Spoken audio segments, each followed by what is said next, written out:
नमस्कार।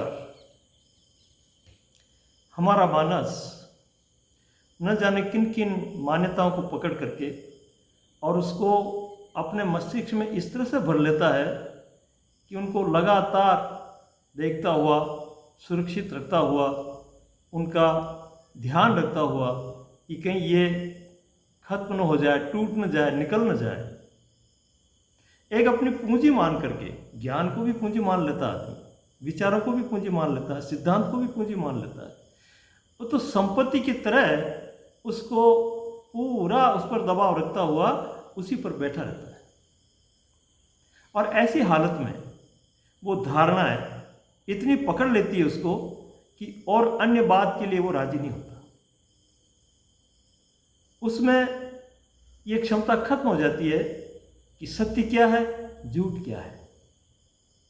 क्योंकि एक ही चीज़ को पकड़ करके और उस पर अपना मालकियत और अधिकार करके बैठा रहता है।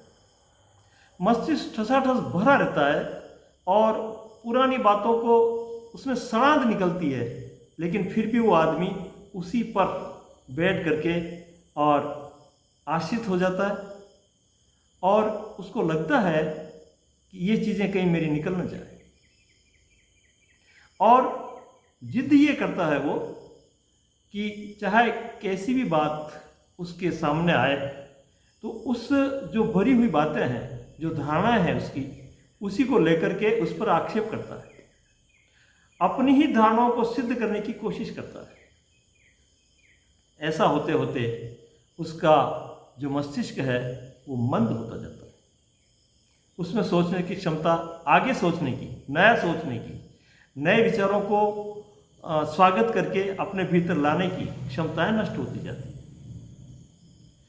चला वो बुद्ध बनने, लेकिन बुद्धू बन करके रह जाता है। ये हालतें हो रही है। और इससे उबरने के लिए हमें जो भी पुराना भराव है उसको निकाल करके मस्तिष्क को एक बार खाली करना पड़ेगा। और खाली होने के बाद में नई चीज़ें, नए विचार उसमें प्रवेश करने के लिए सक्षम होंगे।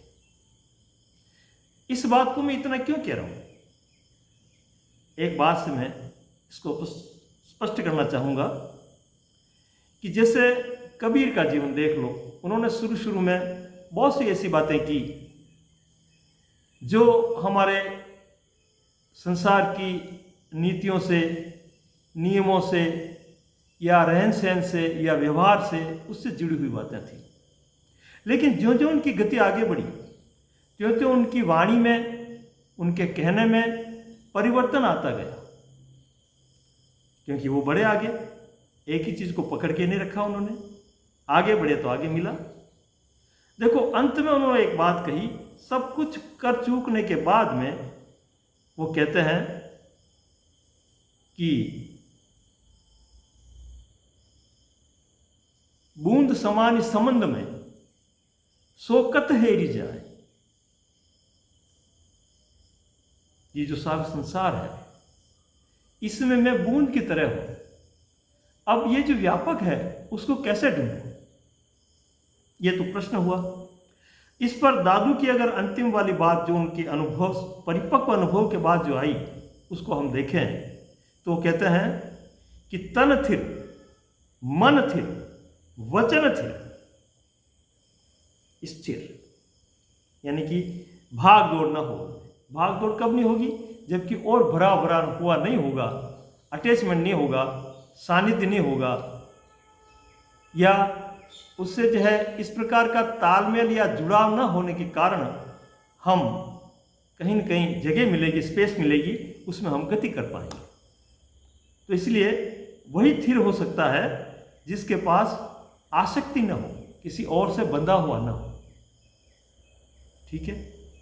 तो तन थिर, मन थिर, वचन थिर, सूरत निरत थिर होय, दादू ऐसे पलक को खलकन पावे कोय। तन स्थिर है, मन स्थिर है, सुरता यानी कि अपनी बुद्धि स्थिर है, और जो भी परिकल्पना है उनसे हम हट गए हैं। ऐसे खाली मस्तिष्क में वो उतरता है। उतरता कह रहा हूं मैं, हम उसको ढूंढ नहीं सकते, पकड़ नहीं सकते, वो प्रकट होता है, लेकिन हमें सिर्फ तैयारी करनी है उसको अंदर भीतर लाने के लिए। हम वैसे तैयार हो जाएं, सरल हृदय हो जाएं, हमारा मन मस्तिष्क बिल्कुल उसकी स्वागत के लिए खाली रहे, और उस खालीपन को भरने के लिए वो प्रकट होता है। वो जो व्यापक है, व्यापक को हम कैसे पकड़ें? अपनी बुद्धि से, मन से थोड़ी पकड़ पाएंगे। तो तन थिर मन थिर वचन थिर सुरत निरत थिर होय, दादू ऐसे पलक को खलकन पावे कोय। ऐसा जो एक पल है, ऐसा जो एक क्षण है, वो अगर पकड़ में आ गया तो पूरा खलक यानी कि पूरा विश्व आपने समझ लिया। ऐसी ऐसी गतिविधि है। तो इस बात को हम तभी समझेंगे, हमारे संत महंत जो भी महापुरुष हैं जिन्होंने अनुभूत किया है वो कह चुके हैं, लेकिन हमारा ध्यान उधर नहीं जा रहा है। क्यों? कि हम चिपके हुए हैं किसी एक ही विचार से और किसी एक ही धारणा से।